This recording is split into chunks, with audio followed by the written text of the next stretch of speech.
Stephen Fry. How are we going to get away with it? It's between the two. So I normally get like a 2-week period where I have to come up with, say, an idea for a TV show. And I have a couple of people I work with. So I think things are always better if you work with other people. And then I just normally think about what feels important to me at the time. Because it takes so long to make a TV show and do this as well, do a stage show, that it has to really be something that you believe in and feel strongly about. So that helps. So I try and have an idea that makes it worth doing, but then also, particularly with the TV, a kind of a strong dramatic hook, as they call it. So like a one-line thing that you go, oh, watch that because they're going to shoot Stephen Fry or whatever. But then as you watch it, there's also another kind of reason for doing it. So, yeah. And talking about your team, what do they think when you come down the stairs? Like, if you walk down and say, right, we're going to push a man off the building tonight. Do you think you're crazy? Or is it just how we're going to do it there? But it's not always me that comes up with that. We kind of come up with it between the three of us. Sometimes, actually, the best ideas often come from, like I did one show called Apocalypse, where we ended the world, and it was like a zombie, somebody wakes up in a zombie apocalypse. And they have to run to feed them. And that's right. And that came out of us sitting around tying ourselves in knots over lots of ideas that weren't going anywhere. And then I remember I just went, oh, can't we just end the world? And somebody wakes up and it's full of zombies. And then we went, oh, that's actually quite good. So the planning stage starts after that. Exactly. So often the best ideas are the most sort of simple or, So yeah, but we've worked together for years, so we all think well together, and it's a really nice way of working. You go straight to Thorpe Park.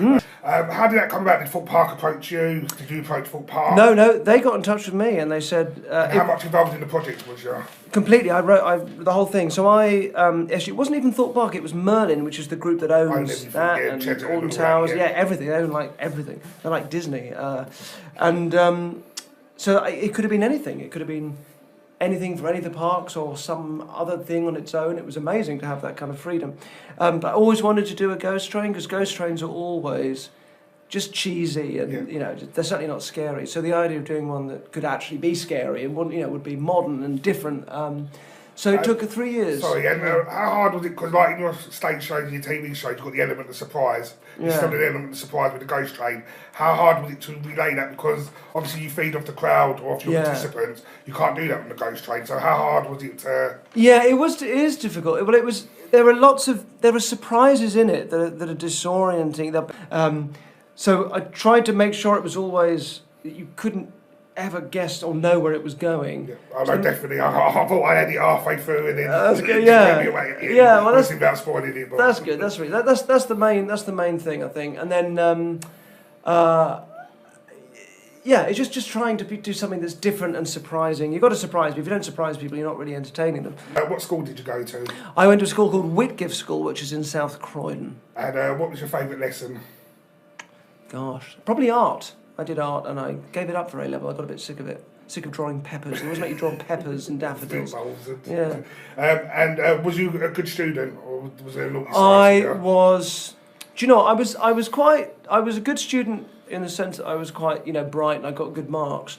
But I was desperate. I was really insecure, so I really kind of... Which is why when I started performing, that was good for me, because it you just end up showing off. But you normally so you perform because you want to show off, but you want to show off because you're a bit insecure. Yeah. And then if you feel like you don't quite. I sort of feel like that way. I was the class joker because I've always been a big size. So you end up feeling a bit. So I used to do it before they could get exactly. So you always become the class joker, but inside you're just feeling a bit insecure. Exactly, you do. And then also another thing that can happen is if you don't feel you fit in very well when you're young, then when you get older, you like that thing about not fitting in becomes a real strength, and you like defend it, and you find things to do that do kind of set you apart. So most performers, you never find like an artist or an actor or a performer who just had a really good time at school and was popular and fitted in. It never happens. It's always the people that have a really easy time at school that end up doing the boring jobs when they're older. It's true. Do you have any hobbies when you're not performing? I paint. I paint portraits.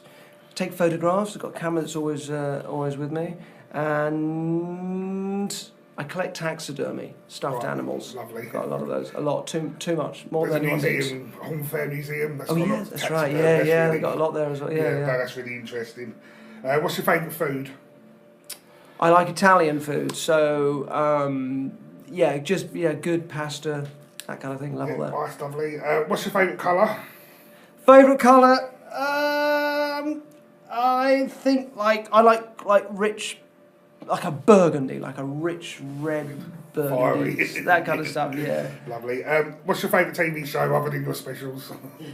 Oh, that's difficult. I only recently got a TV. I didn't have a TV for forever, and now when I watch it, I only do the kind of the box set or the series things. So I couldn't even tell you. I don't watch. What's TV. the last box set you watched? The last box set I watched was the American Office. Right. Which just goes on and on and on. But I love that. So yeah, that was that. Okay. And what's your favourite song or music to listen to? Genre of music? Or? I like classical music, and I really like Bach, who was a composer in the sort of 16 and 1700s. He was, I love it, and that's kind of, I listen to it to sort of relax, I guess, and I listen to him to. I often use them in the shows as well. So yeah, Bach is mainly kind of dead people I like. Okay.